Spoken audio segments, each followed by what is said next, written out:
the small fine, about 100 quid, but that's not the same thing. It may be before defined as but innocent carelessness, it ain't.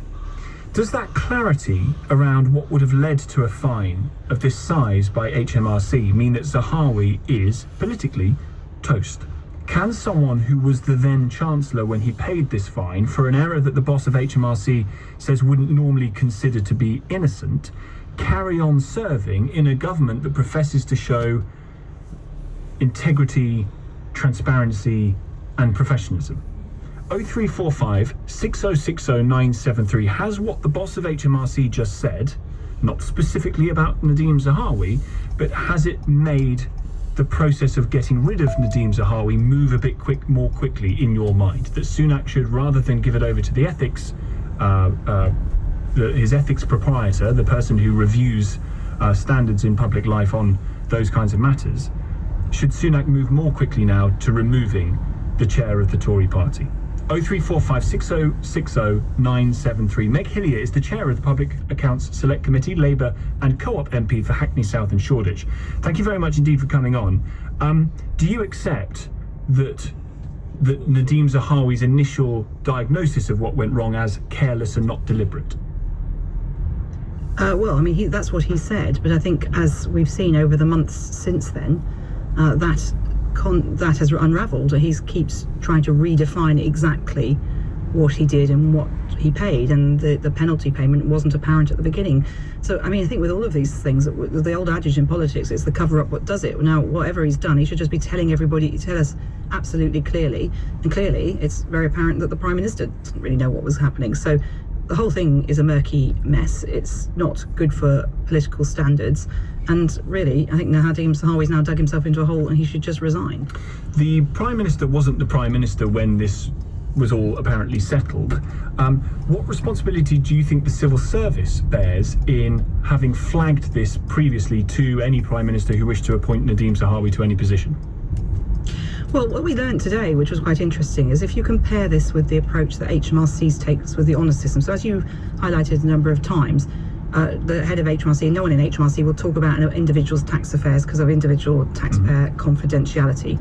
But if you were nominated for an honour, which I'm sure you deserve, the taxman would be able to provide a green, red, or a green, amber, or red rating on your tax affairs. And so then the honours committee would look at it and say, hopefully in your case, a green, well then we'll consider him in the normal way and then decide or not whether you deserve an honour. And if it was a red, then they would have to consider what they would do. There's no more information and more detail provided, but shockingly, you can, it seems, appoint a Chancellor of the Exchequer and no similar warning is provided directly, but also, or certainly you can appoint someone who is a chairman of the Conservative Party and the Prime Minister says that he knew nothing about it. And it seems to me that there's a gap there, a gap that we would never have expected to see, because ministers are expected to make their own declaration about the honesty and straightforwardness of their tax affairs. Clearly, there's something missing here, and Nadeem Zahawi is really up to his neck in it. Do you expect now that Nadeem Zahawi will make his tax returns available for the man in charge of ethics and standards in public life to see, to view, and possibly to make public? Well, I think he needs to do that. And what was very clear again from the head of HMRC today in the committee that I chair was we asked him very directly about whether he would ever share tax information, and if a taxpayer gives permission, then they can share that information. So if Nadeem Zahawi says today that the ethics advisor can have access to his tax records and access to HMRC on that, then they will comply, because that's what HMRC will have to do. And then the investigation could be wrapped up pretty quickly, it seems to me. But it is much easier if Nadeem Zahawi says, I will share this. And then it would be a matter for him how much more public it was made. They might have to come to some agreement about how that was dealt with. But certainly the ethics advisor could have access to this today, tomorrow, if Nadeem Zahawi just gives the go-ahead. Do you think that there is to use that word again, more innocent explanation of this, that whoever was acting on behalf of Mr. Zahawi and filing these accounts for whatever reason decided to act in the way they did unbeknownst to him and filed it in a fashion that meant a fine was paid for something that wasn't an innocent error, according to the boss of HMRC? Well, anyone who's dealing with very complex tax affairs with advisors, I mean, there's all sorts of moving parts, there's probably options, and I don't know the ins and outs of what's happened here. None of us do, and I think that's the problem. But what has happened is Nadim Zahawi's lawyers came out with letters to try and stifle debate, rather than saying, oh look, thanks for pointing out an error, we'll go back and look at the advice he was given and see and sort it out with HMRC. But it was very defensive from the beginning. I think he called it, I can't remember, muckraking or smearing. Well, he said yes. He said the quote is, "I was clearly being smeared," and I guess now, as we come to this point, that's clearly not been the case. No, and I think the person who really deserves a hat tip for this, who has been really looking into this, a former tax partner, tax policy associate, knew exactly where to look, because he was a very highly paid tax lawyer until recently, and Dan Needle really deserves recognition for that. But also he knew what questions to ask and had the courage to keep going, even when he was being threatened with sort of legal action by lawyers, which he knew, he had the courage to say, I don't care, you try it, but I don't think you've got legal grounds to stand on. And I think one of the things, it's always difficult when politicians get involved with lawyers. It's better just really to go out and say what's happened and own up to it. And usually you'll actually see political careers survive better when people are honest about mistakes that have been made. So even if this was somehow a bit more innocent than some might say, or some might believe, it's the constant drip of information that I think has been very damaging. And I know that many Conservative MPs exasperated that the chairman of their own party has caught up in all of this. Yes, the Prime Minister, it said in the papers today, is reportedly livid. Meg Hillier, thank you. Chair of the Public Accounts Select Committee, Labour and Co-op MP for Hackney South and Shoreditch. Be very helpful to hear from an accountant. And that's a regular phrase of mine, to be honest, not always on the radio, but it would be very helpful to hear from an accountant. This idea that there are, as the boss of HMRC said, no penalties for innocent errors in your tax affairs. So if you take reasonable care but nevertheless make a mistake, whilst you will be liable for the tax and for interest if it's paid late, you would not be liable for a penalty.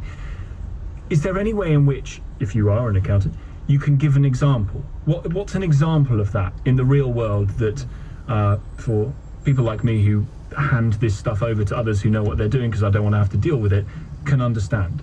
0345 6060 973. Is it a little like the charge for careless driving? You've driven carelessly to the point where the police are pulling you over, you're in trouble with the law because your carelessness was not necessarily innocent. 0345 6060 973. And what does this all mean for the future career of Nadim Zahawi and any decision that the Prime Minister has to make? Because as we said yesterday, the danger in long grassing this, as you might think the Prime Minister has done by handing it over to his independent advisor on ethics, the danger in that is the gap between a result from those inquiries and the moment at which you pass it over to that person is that more information comes out and fills the void. And I think that's sort of what we're getting now. And I do wonder whether in those very large and grand rooms in Chequers right now, there might be some Conservative cabinet ministers looking over at Mr. Zahawi and thinking, can't be for much longer. Not with all this swilling around. Not with a government that professes to be about integrity and transparency and professionalism and accountability. 0345 6060 973, the number, 84850 to text. Come to your calls after this. Tom Swarbrick here, 414.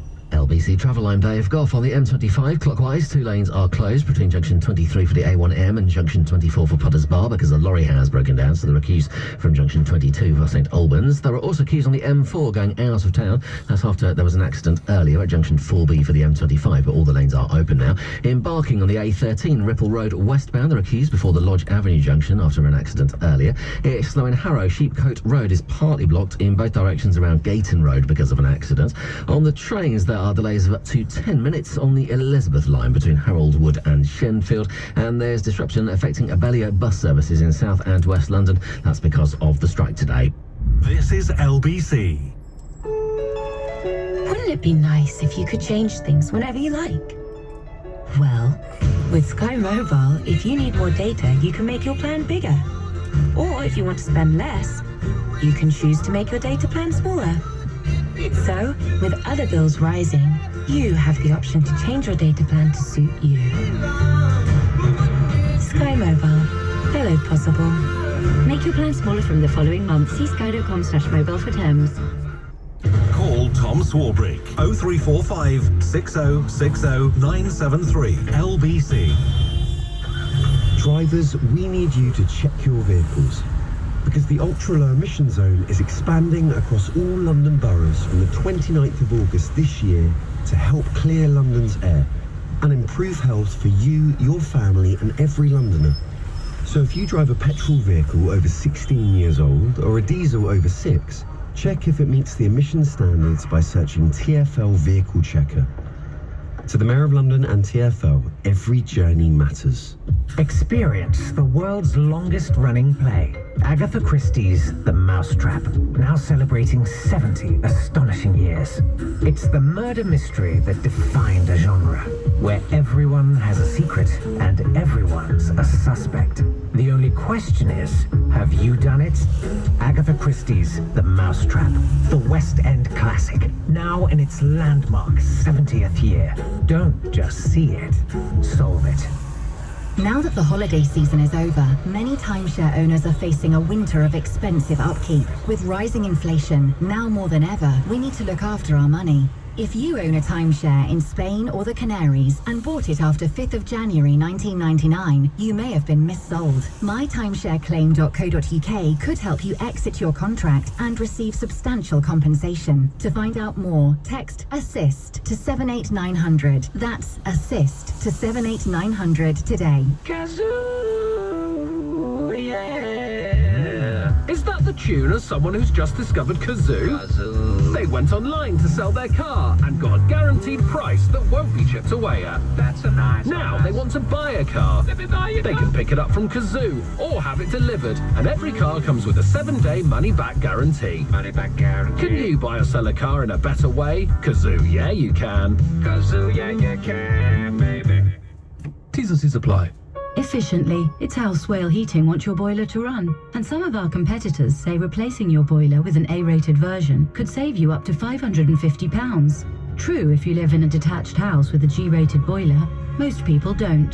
However, you could get our engineers to service your existing boiler and make sure it's running as cost-effectively as possible. If it's past its sell-by date, we can install a more efficient model like Worcester Bosch. Visit swaleheating.com. Rely on us to keep you warm. Take on the energy crisis and save money on your electricity costs with a smart battery from premiumlithium.com. Connect it to your solar panels to store up the excess electricity you generate and power your home when the sun goes down. Or charge it on your off-peak tariff and power your home at peak tariff times. And while stock lasts, every smart battery comes with a free backup power source worth £1,000. See how much you could save at premiumlithium.com. Premium Lithium. Energy for life. Tom Swarbrick, tweet at LBC. 4:18 the time. Here's a text from George on 84850. Tom, I made a mistake on my self-assessment tax a few years ago. I simply looked at the wrong box on a payslip and inputted it wrong. HMRC investigated, asked me lots of questions. It was an honest mistake and they waived the fine because they could see it wasn't intentional. This was a few £100 and I lost sleep over it. Well, I'm not surprised. Ben's in Islington on this. Ben, you hope, I think quite helpfully, you know about tax. Yeah, I was HMRC investigator with them for 35 years. Right, you do know about tax. Talk us through this language of careless but not deliberate, and but it not being an innocent error. Right, the main thing here is there's 4 types of behaviour that are looked at. One is a mistake despite reasonable care. This might be where someone's got something extremely complex wrong, but you wouldn't expect them to get it right first time anyway, such as if you've got a self-employed builder who's being asked about partial exemption on a property. Right. They wouldn't get it wrong. If they don't use an accountant or anything, made a best effort to do it, and they got it wrong, then you educate them and they get basically a notification, but they don't get a penalty. What smacks in this case is that there's 3 other behaviours, 2 of which are deliberate. You have, which is failure to take reasonable care, also referred to as careless, and then you have deliberate and concealed. Now, the failure to take reasonable care or careless, the penalties go from 0 to 30%, and it's extremely rare to get a 30% penalty. Very rare. You get 10% discount just for talking to the inspectors. Okay. So if you plead your case, if you make your point heard and you genuinely try and explain, you knock the fine down a bit. Well, we could give mitigation. The mitigation can be up to 100%. Right. So if you cooperate, and according to the news reports, and I can't comment on individual cases, Thank you. if you've got a 30% penalty in a range of 0 to 30%, you've done absolutely nothing to cooperate with the authorities. So along those four, and again, let's be careful, lawyers, along those four, mistake despite reasonable care, reasonable, deliberate, deliberate and concealed. Where would a 30% penalty with the total settlement, according to The Guardian, amounting to some 4.8 million, lie along those four, do you think? Well, the first thing is to look at the behaviour, and the first question that the inspector would look at would be, what was the intention of the procedure that took place regarding the liability, as in the money? Did you intend to pay tax on it, or did you intend to avoid paying tax on it? And I think this falls into the latter. So it was a deliberate action that they got wrong. And a 30% penalty would fall smack bang in the range for a deliberate penalty, which has been mitigated down to half the rate, which is the normal procedure. Also, with a careless penalty, you generally get it suspended. So you wouldn't have to pay it anyway. You get a warning, and if you do it wrong again, then you then get a penalty after that point. So this is this is, to your mind, Ben, at the upper end of careless, not deliberate, if not tipping over into deliberate. In my mind, especially when you listen to the way Jim Harrow responded today, this is a deliberate penalty that someone has put influence on to declare as careless, so that the taxpayer isn't recorded on the list of deliberate defaulters. Now, deliberate defaulters, also known as the naughty list, prevents people from being directors, chief financial officers. Oh, I see. I didn't know this. Possibly even chairman of the Conservative Party. You go on to, like a, as you say, like a naughty list of and is that made public? Absolutely. Name and shame. It's produced every month. So, to me, this sounds like it's been a negotiated deal. And really, to listen to Jim Harrow say that, we don't give penalties for careless is absolutely right. So, if a penalty's been raised, I don't think this was careless. I think this has been deliberate and then negotiated. And again, we make the point that Nadeem Zahawi has said that it was careless and not deliberate, and as Ben pointed out, we don't actually know the total settlement amount, let alone the fine amount. This is just what the Guardian is reporting. So there's a lot of unknowns here. But Ben, I appreciate the call. Thank you very much indeed. This is from taxwatchuk.org, and I suspect won't come as a surprise to many of you. They say that you are 23 times more likely to be prosecuted for benefit than tax crime, even though tax fraud and error costs an estimated £20 billion a year compared to £2 billion in benefit, fraud and error. I'll say that again. According to taxwatchuk.org, 23 times more likely to be prosecuted for benefit than tax crime, even though tax crime is 10 times more of a loss maker for the economy than benefit fraud. Tony's in Woodford. Tony. Yeah, hi Tom. This is a witch hunt. Leave the guy alone. I mean, the tax authorities are working properly. They've caught him, or he's done some type of a deal. He's paid what he's had to pay, and with a penalty charge. So that's the end of the matter. His tax affairs are not your business or anyone's business, just the same as your tax affairs, Tom, are not my business. He's a very effective minister. He's well liked, and he would have signed off those tax accounts, absolutely. But whoever put them together, they're the people that should be we should find out who put them together, because they've mostly done that off their own back.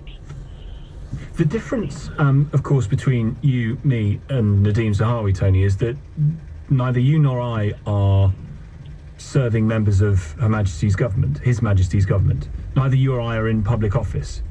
We're private citizens. So yes, our tax affairs are going to remain private, thank you very much. His might be a different case, no? Well, no, I just think it's a witch hunt, Tom. I absolutely do. And I don't support the Tory party. But, the tax authorities have worked on this occasion. He's paid what he's had to pay, plus a penalty charge. So But it's the end of the matter, surely. Well, it's good, as you say, that the tax system has worked well enough to be able to recoup those sums. So what's the problem then? Well, the problem is then the question of, well, why is the former Chancellor, who was then the Chancellor, paying a massive fine, according to The Guardian, to HMRC for money owed? And do you honestly think when he signed them off, he would have been aware if he had made a mistake or I've got not no made idea, a mistake? Tony. I've got no or idea. Would it have been his team of accountants that I've got no put idea. his tax affairs together? Yeah, well, perhaps we should investigate those. Well, that's those people. literally what they're looking at. But in your world, you've decided that the fine's enough, that's it all sorted, so don't bother asking it. So do you want to find out the answer to that question? Do you think that question is worth finding out the answer to or not? No, I don't. I don't, because well, why did you say you wanted to find out the working. answer then? I'm not worried because he's paid what he's had to pay plus a penalty charge. That should be the end of the matter. But why has the former Chancellor paid a penalty charge of this size to HMRC? Well, why don't Google pay their full liability? Well, that's a question for Google. That's a question for Google. Yeah, and everyone else, you know, it's just getting crazy now. Well, if you want to know the answer to the Google question, why would you want to know the answer to that question, not the answer to the former Chancellor question? Because on the surface, Nadeem has paid what he's had to pay and he's incurred a penalty charge. Now, whether that was negotiated or not is irrelevant. He's been found out and he's paid. That's the end of the matter. That's what the tax authorities do. They recover taxes. So my hat's off to commend the tax authorities. They're actually doing something that's worked this time. That's brilliant. Do you think, Tony, and we're talking hypotheticals here, just to be very careful, do you think that it's irrelevant that a potential Chancellor of the Exchequer has got into very serious hot water about undeclared tax and is fined huge sums of money as a result of being caught up by the taxman? I think it's totally irrelevant, Tom, for the simple reason he's a very trusted, well-liked MP. He's done great work in the past. He's done great work with COVID. Well, I think it's acceptable by a lot of people. He's done great work. If he's made one mistake and he's paid for that mistake and he's incurred penalty charges, that's the end of the matter. Well, it would be if we had lots of the information out earlier. Part of the problem is that the information has dribbled out and slightly changed the story as Mr. Zahawi has gone on. Tony, what I would say is, actually, Mr. Zahawi was an effective vaccines minister. But I'm afraid it doesn't mean that the questions about his tax affairs can just go away because he was effective in that job. He was also the Chancellor when all of this was coming up. Thank you for the call. Matt's in Winchester. Matt. Hi, Tom. Unfortunately, I'm actually the son of an accountant, but not an accountant myself, so apologies. My dad might be better at this. Why'd you say unfortunately? Don't malign the poor man. Well, to answer your question, I have to say I don't think this is going to speed anything up, and I think actually if we just look at the deliberate language used, we can sort of ascertain that. I mean, these aren't people who just know the loopholes in the system. These are people that have a hand in the loopholes in the system. I mean, the average Tom, Dick and Harry doesn't understand tax loopholes. I mean, Jacob Rees-Mogg, I think 2021 faced an inquest because he sent himself a £6 million loan from the Cayman Islands. Well, the difference between a legal loophole and an illegal loophole is quite big, isn't it? I would argue. Well, I don't know. I'm not sure, actually, because I think... Do you think it is morally the right thing to pay every single pound of tax that you owe? Morally, yes. Do you think, though, that people might suspend that morality in order to try and find perfectly legal ways of clawing some of that money back? Well, I think if you're suspending that morality to feed into wealth inequality, which is actively against the interest of the UK public, then, it should be treated as if it is against the UK public. Morality or not. All right, interesting. You should tell your dad that, see what he says. Well, me and my dad argue about politics all the time, We know that there's like $570 billion or pounds, I don't know what the number is, but that of the UK economy that is tied up in the Cayman Islands. if we think about all the chaos that's been happening in this country recently because of, strikes about pay rises, I'm fairly sure if we took a little chunk of that £570 billion that were gained through perhaps legal loopholes, then I think we would have a lot less chaos in this country and maybe be one step closer to being one of the best countries in the world. But unfortunately, I don't think that's what a lot of MPs have in mind when it comes to this sort of thing. I look forward, Matt, to your dad ringing in, giving the other side of the row. Thanks for the call. 0345 6060 973, the number. After the news... This prisoner will not be incarcerated at Cornton Vale Women's Prison. Scotland's First Minister says a male rapist who committed the crimes before beginning to transition into a woman is to be moved from a women's prison. We'll bring you the details. 4:31, news headlines. Amelia Cox. A trans woman convicted of rape will not serve her sentence in a women's prison in Scotland. Isla Bryson was being held away from female inmates in Cornton Vale, but is due to be moved. The head of HMRC has told MPs there are no penalties for innocent errors when asked questions about Nadim Zahawi's tax affairs. The former Chancellor says he made a careless but not deliberate mistake on his tax bill, which resulted in him paying a multi-million-pound settlement. And the Home Secretary says the government will go back on promises it made in the wake of the Windrush scandal. Suella Braverman says she will not establish a migrants commissioner, ignoring a recommendation made in a review into the matter. LBC weather: showers in northeastern England tonight, dry elsewhere, lows of -2 degrees. LBC, Nick Ferrari at breakfast. Isla Bryson, who was born Adam Graham, carried out 2 rapes after first being charged. Mr. Graham then said he was in process of transition and says that he is waiting for process of gender reassignment. He has been placed in a woman's only jail. Yvette Cooper, Labour MP and Shadow Home Secretary. This dangerous rapist should not be in a women's prison. I think Should be in a male unit. No, they should not be in a women's prison. Someone who poses a danger to women's safety should not be housed with women prisoners. Nick Ferrari at breakfast. Back tomorrow morning from 7. Listen on your radio and on Global Player. LBC. Welcome, Soul Traders, to your guided meditation with Intuit QuickBooks. Let us help you relieve stress with self-assessment, accounting, and MTD for VAT, all in one place. Sit back, relax, and count on us. Get QuickBooks. Running a successful business comes with many different challenges, but right now the need for good business advice is more important than ever. At Barnes Rofe Accountants, we are helping our clients adapt their business strategies by looking at the best ways to build resilience in an ever-changing world. To arrange a free consultation with one of our partners and find out how we can support you and your business, visit barnesrofe.com. Barnes Rofe, clever accountants for business. Ooh, heard about Look Mum No Hands? Their cafe / bar / bicycle workshop. They got a domain and built a website with GoDaddy to showcase their services. Ain't that right, Matt from Look Mum No Hands? You're telling me. So now more customers can find us online. And now their business is riding high. Nice. Thanks. Take the next step on your business journey with GoDaddy. Ugh, winter, rain, dropping temperatures.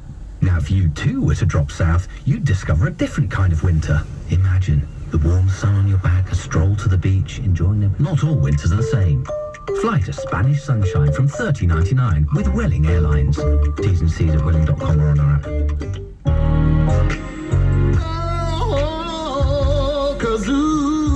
That's the silky sound of a backing singer who's just sold their car using Kazoo. They went online and got a guaranteed price. They don't chip away. Kazoo picked up their car from their door and paid them immediately. Go to Kazoo, see how much your car's worth. Can you sell your car online for a guaranteed price? Kazoo, yeah you can. T's and C's apply. TfL have made road junctions across London safer for everyone. We've upgraded 43 junctions. Not only have we added new cycleways and signage, we've also widened pavements, improved crossing points, and made some streets one-way. It's part of the ongoing improvements we're making to ensure our roads are safer for all Londoners. Search TfL Improvements Plan. Borough of London and TfL, every journey matters. Tom Swarbrick. Call 0345 6060 973. Tweet at LBC. Text 84850. This is LBC. 4:36. Come back to your calls about Nadeem Zahawi and the boss of the HMRC and his comments as well in just a few moments. First, as you've been hearing, a transgender woman convicted of rape this week will not serve her sentence in Scotland's only all-female prison, according to Nicola Sturgeon. This is the case of Isla Bryson, understood to be awaiting sentencing at a segregation unit at Cornton Vale Women's Prison in Stirling. Committed the crimes in 2016 and 2019, before then saying, through the process of being in court and being charged, that she was going to be transitioning into a woman. Peter Tatchell is the human rights campaigner and director of the Peter Tatchell Foundation. Thank you very much indeed for coming on. I noticed a tweet you sent a little earlier today, Peter, saying, "Trans woman guilty of raping 2 women is a threat to women. She should be held in a female-only prison, but in a segregation unit and not allowed to mix with other women prisoners without strict and constant supervision by prison staff. Protect women from rapists." And my question to you is, who decides that this rapist is a trans woman? Well, of course, under the current legislation, this person has said that they are trans. Very conveniently, some might say, after being charged with rape, and they have sought to seek being placed in a women's prison. What I said was, it doesn't really matter whether a rapist is a male or female, trans or not trans. A rapist is a rapist, and we have to protect women. So there are 3 possible ways of doing that. First of all, placing the rapist in a male prison, which there is a reasonable argument for, given that the crime was committed as a man. The other option is the segregation unit, where they are isolated from other prisoners in a women's jail, but they cannot access other women at all. Or indeed, creating a special trans unit within the prison system, where trans prisoners would be held in their own isolated wing and would not have access to the wider women's prison. I'll come back to my first question then about who decides that the rapist is a trans woman, because please put me right if I've got this wrong, but from what you said there, it's him. He decides he's a trans woman, and on the say-so of him, the rapist, he gets to have the rights conferred on him of a woman. No, that's not true. Just because. Right, so come back to the question. So who decides this person is a trans woman? Just because a person decides or affirms that they are trans does not give them any automatic rights whatsoever. Under the Scottish bill, which has been very controversial to some people, it's very clear that there are powers under that bill to deny a gender recognition certificate to any person deemed to be a threat to women in particular. Under the Scottish legislation, if someone falsely claims to be trans when seeking trans self-ID, they can be jailed for up to 2 years. Right. How do you know that they have to do so? They have to make this declaration not on a whim or fancy, but through a proper legal. I understand that, but the difficulty with that is, how do you know that this person isn't trans? On what are you basing your definition of the sex of this person? Well, the sex is different from the gender identity. Sex and gender identity are 2 different things. Thank you. So, on what grounds are we saying that this male rapist is a woman? We're not saying they are a biological woman, we're saying they are a trans woman. But they have no legal right, they have no legal right to be seen as a woman. They haven't gone through a process of gender recognition. The act that you've talked about in Scotland has been, for now, blocked. So what legal or biological right does this male rapist have to be housed in a women's prison, as you've suggested? Well, the fact that they are identifying as trans and commencing a process of gender transition, that is a reasonable grounds for them to be considered, not conferred or agreed, but considered for placement in a women's prison. Because absolutely not with access to the general women's population given they've been convicted not of one, but of two grotesque, monstrous rapes. Do you believe that the legal definition of man and woman can ever rely solely on a person's own feelings about who they are? Well, put it this way, there are 15 countries around the world, including 9 in Europe, that have a system of gender self-ID, where a trans person can affirm their gender identity, go through a legal process by making a statutory declaration and being accepted as a trans woman. That does not make them the same as other women, but it does confer on them the status of a trans woman. But not in law, it doesn't. There is no legal definition of trans woman. There is only a definition of man and woman. And you are someone that has repeatedly said that a trans woman is a woman. Have you changed your view? I've not said that. No, you're wrong. You're wrong. I have never said a trans woman is a woman.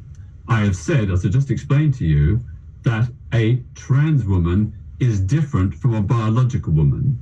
That biological sex and gender identity are two different things, but both are equally valid and deserving of respect. Grateful to you for your time. Thanks for coming on. Peter Tatchell, Human Rights Campaigner, Director of the Peter Tatchell Foundation. John's in Birmingham. John, you want to talk about Nadeem Zahawi and his tax? Oh, yes. So very quickly, Tom, 3 points. 30% careless error. That means that HMRC did not choose to suspend the penalty, which was what they would normally do in the case of a careless error. That is quite surprising. The second point is that if they set the penalty at 30%, that is the maximum that can be set for a careless error. That means that the taxpayer has provided no assistance, information or records to help quantify the error. That is a very suspicious thing to me with my background in tax, and I think the media need to be pursuing why he has been given the maximum penalty with absolutely no reduction. That suggests an uncooperative taxpayer. And thirdly, and I can't say that I do this, but if you work for HMRC and you make an error of £100 in your tax affairs, you would be sacked. So what's sauce for the goose is sauce for the Chancellor. How do you know this, John? I couldn't possibly comment on. Go on, John. Let me say I have some inside information from HMRC in terms of my employment, all right? Oh, well, hang on a minute. Not about this specific case? Not about this specific case. It is information that is generally available. If you look up the circumstances under which HMRC would suspend a penalty or charge the full 30% for a careless error, it is only done when the taxpayer has not been cooperative or provided what's called telling, helping and giving. He will have provided very little assistance in terms, or no assistance in terms of quantifying the error. So 30% is highly unusual, and the fact it wasn't suspended is surprising, although that can be done in the case of tax avoidance. I do have knowledge from my employment on this. That's all I'm prepared to tell you. John, just remain silent in answer to this question if the answer is really yes. Just complete silence. Do you work for HMRC? I don't anymore. John, thank you very much indeed. Philip's in Sandhurst. Philip. Tom, tap once for yes, tap twice for no. It's like I don't want a poor man to feel like he's being interrogated. I'm going to take your fingernails off if you don't answer. That would be unfair. Go on, Philip. Go on. It's all getting a bit dark and cloak and dagger now, isn't it? But I'll try to get to my point. It's all, whether or not it was careless or whether. It's the term careless as if you've lost 5 million quid down the back of the sofa. You know what I mean? It's sort of like, can we just step back from the whys and the wherefores? I know Tony before the news said there's nothing more to be looked at here, but just the sheer thing of a member of parliament who's supposedly, I don't know, if you're in the cabinet, it might be 80 grand or whatever it is a year. A bit more than He's that. being fined a percentage of what he should have paid, and if I'm right, that came to like 5 million quid. Well, overall, it was about 4.8 million. So, but we don't know for sure what the actual figure was. But just to come back on what you mentioned, Tony earlier said that this is a witch hunt. The guy who said he wasn't a it's a witch hunt. Leave him alone. He's paid his fine, and now we all need to move on. And your response to that, Philip, is wake up and smell the coffee, Tone. Philip, thank you very much indeed. Coming up after 5. Parents, and particularly parents of young children, and particularly mums, are a crucial part of society. So changing some of those rules is going to be crucial to changing the fact that mums are underrepresented in our political process. It's back to work for stay-at-home mums under new government plans targeting partners of Brits on benefits. We'll discuss after the news at 5. 4:46. LBC Travel, I'm Dave Goff. On the M25 clockwise, 2 lanes stay closed between junction 23 for the A1M and junction 24 for Potter's Bar because a lorry has broken down. That means there are now queues from before junction 22 for St Albans. In Chingford, there are queues on the North Circular westbound. It's partly blocked around the Crooked Billet interchange because there's an obstruction on the road. In Barking on the A13 Ripple Road westbound, there are queues towards Lodge Avenue after an accident earlier on. It's slow in Harrow. Sheepcote Road is partly blocked in both directions around Gayton Road because of an accident. On the trains, Southern have delays of up to 10 minutes and some cancellations between Clapham Junction and East Croydon. And there's disruption affecting Abellio buses in South and West London. That's because of the strike. LBC. At Boots Opticians, we'll do everything possible to help you see what's possible. Choose a pair from our wide range of prescription glasses and sunglasses and get your second pair half price. Plus, you can spread the cost with our flexible payment options. With 2 pairs starting from just £60, head to Boots Opticians to get a great deal more. Then head out there to do a great deal more. Book your eye test today at bootsopticians.com. Credit subject to status. 18 plus. See boots.com/spread the cost. Cheapest pair, half price. Terms apply. Call Tom Swarbrick 0345 6060 973 LBC. Oof, winter, rain, dropping temperatures. Now, if you too were to drop south, you'd discover a different kind of winter. Imagine the warm sun on your back, a stroll to the beach, enjoying them. Not all winters are the same.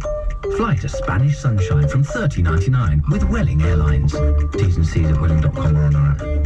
From director Steven Spielberg, winner of the Golden Globe for Best Picture and Best Director, The Fabelmans is the best film of the year. Movies are dreams that you'll never forget. It's Spielberg's masterpiece. Make something real, not imaginary. You do what your heart says you have to. The Fabelmans, exclusively in cinemas Friday. Book now.